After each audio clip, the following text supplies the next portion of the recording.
لیکن ہمارے علماء بعض اوقات اور ہمارے پیر عظام اللہ تعالیٰ رحمت نازل فرمائے ان پیروں کے اوپر، انہوں نے بھی بڑا بیڑا غرق کیا. اپنے آستانے کی تعداد بڑھانے کے لیے صحیح جو اصلاح کرنی چاہیے وہ چھوڑ دے کہ لوگ بدزنوں کے نہ بھاگ جائیں. فضائل کرامات ذکر کرو، اللہ اللہ. ارے پہلے بھائی مرید کو حرام تو چھڑوا دو. ٹھوس ٹھوس کے حرام کھا رہا ہے، یہاں پر آگے دل پہ ضربے لگا رہا ہے، کچھ بھی نہیں ہوگا. 100 سال ضربے لگاتا رہے، اس سے کہاں دل صاف ہوتا؟ موت کو وہ یاد نہیں کر رہا، استغفار وہ نہیں کرتا، قرآن پاک کی تلاوت وہ نہیں کرتا، اچھوں کی صحبت میں وہ نہیں بیٹھتا، ہر قسم کے گناہ وہ کر رہا ہے. آپ دل پہ ضربے لگا رہے ہیں اور کہہ رہے ہیں پاک ہو جائے گا دل، اور پھر یہ مثل آئینہ ہو جائے گا، تمہیں عرش نظر آئے گا اس میں.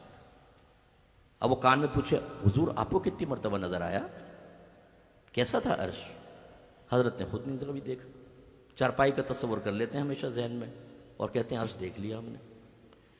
یہ ڈبے پیر ایسی ہوتے ہیں، یہ اس طرح بہلاتے رہیں گے بیٹا آپ کو.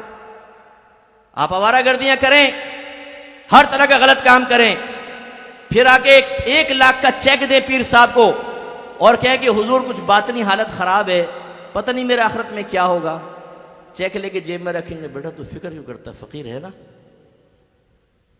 یعنی کرو آوارہ گردی، کوئی مسئلہ نہیں ہے، کرو، لگے رہو، ہے نا. ہم ان لوگوں نے بیڑا غرق کر دیا ہماری قوم کا. امام غزالی رحمۃ اللہ علیہ فرماتے ہیں کہ جس مقام پہ کوئی ایسا عالم دین ہو جو لوگوں کو صرف اللہ کی رحمت کے واقعات بتائے، اللہ کے عذاب سے نہ ڈرائے، اس مقام پر شیطان کو آنے کی ضرورت نہیں، یہی کافی ہے. دیکھا آپ نے، اللہ ان مشائخ پہ ہزارہ رحمت نازل فرمائے جو بغیر لومت لائم کے خوف کے، کسی ملامت کرنے والے کے ملامت کے خوف کے بغیر اپنے مریدین کی صحیح اصلاح کرتے ہیں. اور اللہ ان علماء پہ رحمت نازل فرمائے بشمول مفتی منیب الرحمان صاحب کے، کہ میں تو ان کو اس معاملے میں اپنا استاد ہی مانتا ہوں.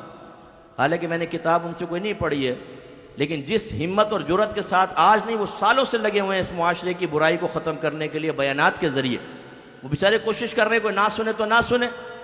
حضرت نوح علیہ السلام نے 950 سال تبلیغ کی تھی اور ان کی قوم نے نہیں سنا تو ٹھیک ہے، پھر ان کا قصور تھا نا.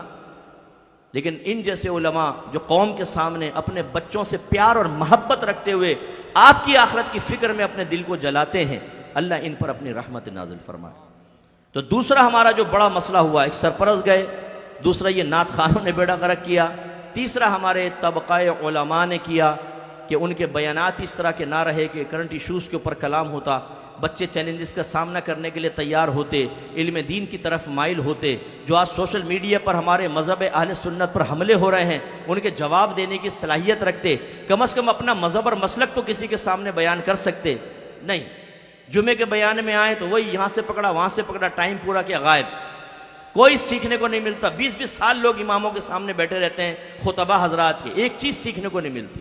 یہاں سے پکڑا وہاں سے پکڑا. ہر ایک کی بات نہیں کر رہا ہوں، لیکن جو آوا کا آوا بگڑا ہوا ہے، مجھے پتا ہے کہ کیا کچھ ہوتا ہے ہماری مسجدوں کے اندر.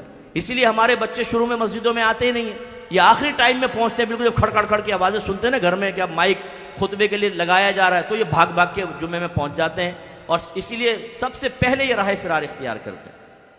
پیچھے بیٹھو تاکہ نکلنے میں آسانی، جوتی پکڑی بھاگ گئے. تو یہ معاشرے کا بیڑا غرق تو ہونا ہی ہونا، اسی لیے ہم اطاعت سے دور ہیں. اسی طریقے سے ہماری بری صحبتوں نے ہمیں اللہ تعالیٰ کی اور رسول کی اطاعت سے دور